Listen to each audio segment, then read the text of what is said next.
ಖುಷಿ ಇದ್ದಾರೆ. ನಮಗೇನು ಆತಂಕ ಇತ್ತಲ್ಲ, ಬರಗಾಲ ಬರ್ಬೋದು, ಭಾಳ ದೊಡ್ಡ ಸಮಸ್ಯೆ ಆಗ್ಬೋದಂತ ಕುಡಿಯೋ ನೀರು ರೈತರಿಗೆ. ಅದು 2-3 ದಿವಸದಲ್ಲಿ ದಿಕ್ಕನ್ನು ಬದಲಾಯಿಸಿದೆ. ಕರ್ನಾಟಕ ಒಂದೊಳ್ಳೆ ಸಂತೋಷದ ವಾತಾವರಣ ನಿರ್ಮಾಣ ಆಗಿದೆ. ಡ್ಯಾಮ್ಗಳಿಗೂ ನೀರು ಸಾಕಷ್ಟು ಬರ್ತಾ ಇನ್ನೂ ಬರಬೇಕು. ಇಡಕಲ್ ಡ್ಯಾಮ್ಗೆ ಕಡಿಮೆ ಇದೆ, ಇನ್ನೂ ಬರಬೇಕು.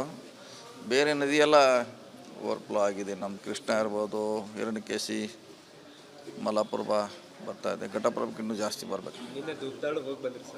ಅದು ನೀರು ಬಿಡೋಕ್ಕೆ ಕಾಲುವೆಗೆ ನೀರು ಬಿಡಿಸ್ಬೇಕಾಯ್ತು. ಅದಕ್ಕೆ ಬಿಡಿಸ್ಲಿಕ್ಕೆ ನಾವೇ ಖುದ್ದು ಹೋಗಿದ್ದೀವಿ. ಸೊ ಬಿಡಿಸಿದ್ವಿ. ಮತ್ತು ಬಾಗಲಕೋಟೆವರೆಗೆ ಕೂಡ ನೀರು ಈಗಾಗಲೇ ಅಲ್ಲಿ ಕೂಡ ಹೋಗಿದೆ.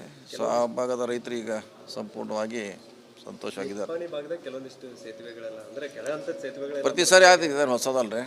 ಪ್ರತಿ ಸಾರಿ ಐಡೆಂಟಿಫೈ ಮಾಡಿ ದೊಡ್ಡದು ಮಾಡ್ಲಿಕ್ಕೆ ಪ್ರಯತ್ನ ಮಾಡಬೇಕು. ಈಗಾಗಲೇ ಪೊಲೀಸರು ಪ್ರಿಕಾಷನ್ ಮಾಡಿದ್ದಾರೆ, ಎಲ್ಲ ಕಡೆ ಸ್ಟಾಪ್ ಮಾಡಿದ್ದಾರೆ, ಫಾರೆಸ್ಟರ್ ಅಲರ್ಟ್ ಆಗಿದ್ದಾರೆ. ಸೊ ಎಲ್ಲರೂ ಪ್ರಿಕಾಷನ್ ತೋದಾರೆ. ಇನ್ನೂ 4-5 ದಿವಸ ಮಳೆ ಇದೆ ಅಂತ ಅಂದಾಜಿದ್ದಾರೆ. ಅಷ್ಟಾದ್ರೂ ಸಾಕು. ಈಗ ಅಂದರೆ ಅಟ್ಲೀಸ್ಟ್ ಒಂದು 3-4 ತಿಂಗಳಾದ್ರೆ ಒಂದು ಹಂತಕ್ಕೆ ದಾಟ್ತದೆ. ಹಾವೇರಿಯಲ್ಲಿ ಚಾಲನೆ ಮಾಡಿದ್ದಾರೆ. ಅಲ್ಲಿ ಒಳ್ಳೆಯ ಎಕ್ಸ್ಟ್ರಾ ಮಳೆ ಆಗಿದೆ ಅಂತೂ ಅಲ್ಲಿ ಜನ ಹೇಳ್ತಿದ್ದಾರೆ. ಒಂದು ಒಳ್ಳೆಯ ಪ್ರಯೋಗ ಮಾಡಿದ್ದೀವಿ.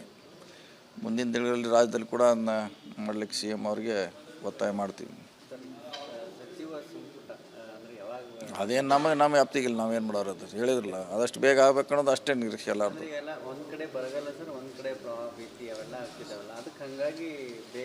ಅದೇ ಬೇಗ ಆಗುತ್ತೆ. ಮೋಸ್ಟ್ಲಿ ಬೇಗ ನಾವು ನಿರೀಕ್ಷೆ ಮಾಡಿದ್ವಿ. ವೇಟ್ ಮಾಡೋಣ, ಬೇಗ ಆಗುತ್ತೆ.